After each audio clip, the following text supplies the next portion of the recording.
Assalamualaikum warahmatullahi wabarakatuh, dan salam sejahtera untuk kita semua. Banyak manfaat yang kita dapatkan dari bersepeda, dari segi fisik maupun dari segi mental. Tetapi apa tujuan kita bersepeda? Bisa berbeda-beda antara satu pesepeda dengan pesepeda lain. Bersepeda adalah olahraga yang bisa masuk dalam kategori games atau permainan, juga bisa masuk kategori sport atau olahraga. Setidaknya ada 4 alasan kenapa orang mau bersepeda. Mulai dari maksud yang paling umum hingga yang paling spesifik adalah bersepeda untuk mencari kesenangan, untuk kebugaran tubuh, untuk menurunkan berat badan dan membentuk postur tubuh, dan yang terakhir, bersepeda untuk sebuah kompetisi atau sport. Semua tujuan tersebut ada indikasinya. Apakah yang ingin kita tuju sudah tercapai? Nah, kali ini kita akan membicarakan apa itu kebahagiaan.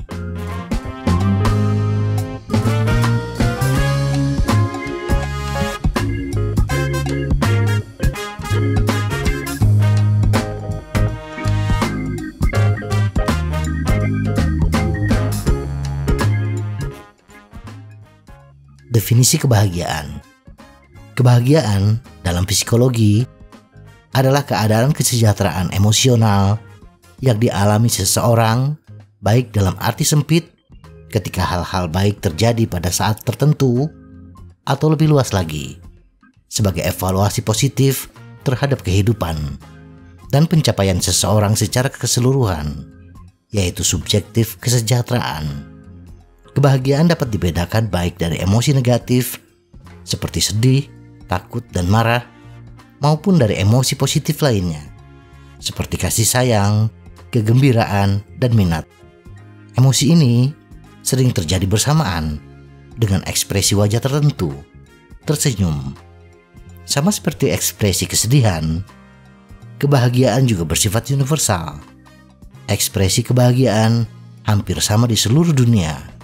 Kita akan mengenali apakah seseorang itu bahagia, walaupun kita tidak mengerti bahasa dan budaya mereka.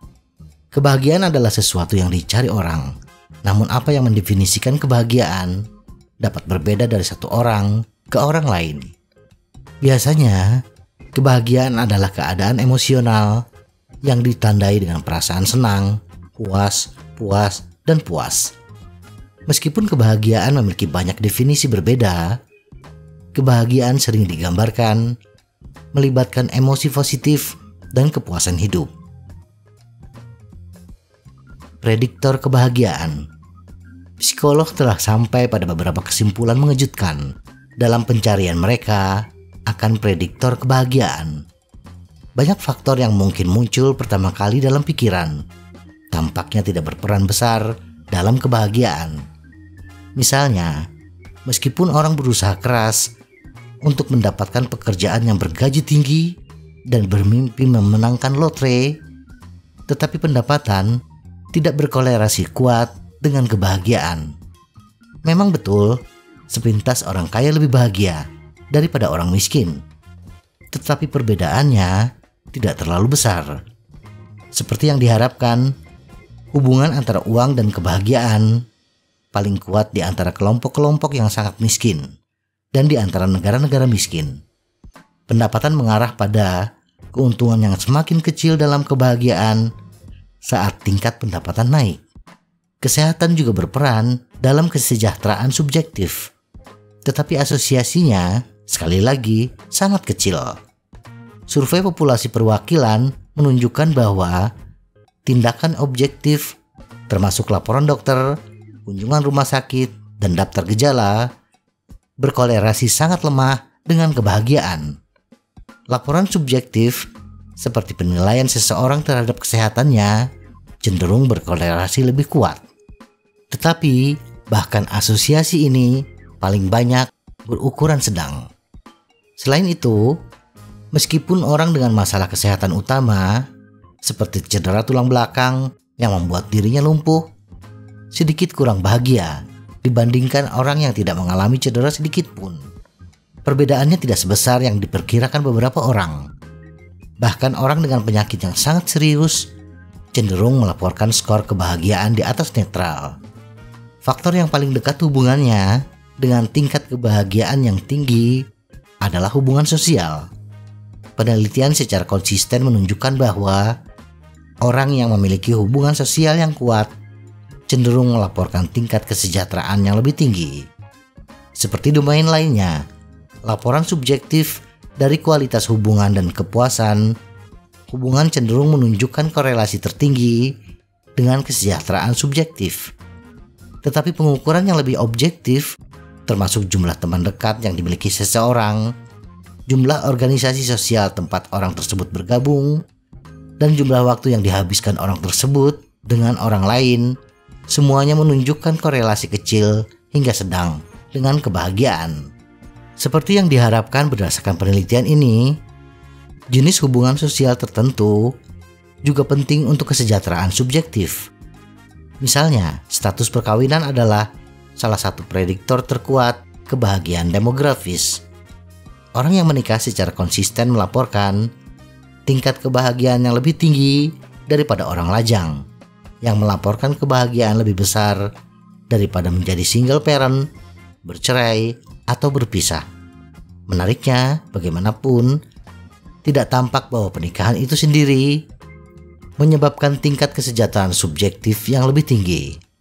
Studi longitudinal menunjukkan bahwa orang hanya menerima sedikit dorongan kebahagiaan saat mereka menikah, dan mereka dengan cepat beradaptasi ke tingkat dasar.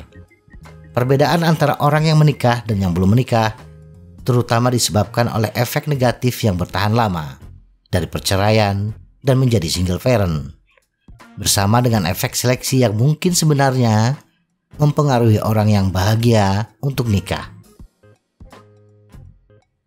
Kebahagiaan dan bersepeda. Tadi kita sudah paparkan bahwa faktor yang paling dekat hubungannya dengan tingkat kebahagiaan yang tinggi adalah hubungan sosial. Ini bisa kita lihat dari ekspresi orang luar, terutama yang berasal dari Eropa, ketika melihat masyarakat Indonesia. Walaupun kondisi perekonomian individunya rendah, untuk tidak mengatakan miskin, tetapi mereka selalu tertawa, setidaknya tersenyum. Dan sebuah senyuman adalah gambaran yang universal dari ekspresi kebahagiaan. Nah, aktivitas bersepeda yang paling banyak dilakukan oleh kita adalah bersepeda rekreasi. Kita bersepeda tidak dalam rangka menurunkan berat badan, apalagi mempersiapkan diri untuk sebuah kompetisi. 1-2 pesepeda memang bisa kita saksikan tampak ngos-ngosan dengan route bike mereka, dengan badan diselubungi oleh jaket parasut. Atau 2-3 orang melaju dengan kencang dalam barisan yang rapi dalam sebuah peloton melintasi kita. Tetapi yang paling banyak kita saksikan adalah pesepeda santai, mengayuh pedal dengan perlahan, sambil ngobrol dan sesekali ditingkahi canda tawa yang menyegarkan. Kelompok pesepeda ini adalah kelompok pencari kebahagiaan. Bersepeda bukan untuk membentuk badan, bukan untuk berupaya agar pernapasannya bagus. Tujuan utama mereka adalah kayuh pedalmu sesantai mungkin, nikmati canda tawa, dan diakhiri di meja makan dengan makanan yang mengundang selera. Hubungan sosial antara pesepeda, baik dalam satu komunitas ataupun yang kita temui di titik finish, adalah pemicu kebahagiaan yang paling tinggi bagi kita.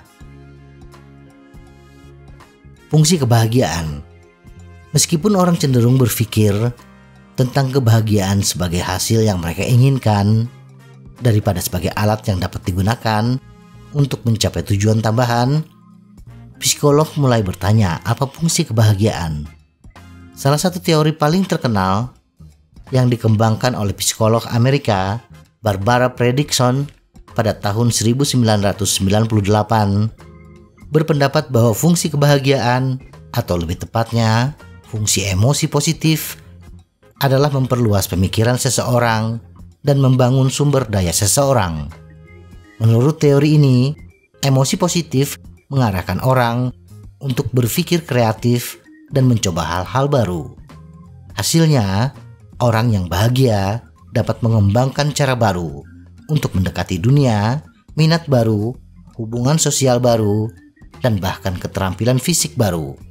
Semua efek ini mengarah pada hasil positif dalam kehidupan masyarakat. Jadi, bahagia itu sederhana. Tidak butuh sepeda mahal, mobil mahal, rumah gedongan.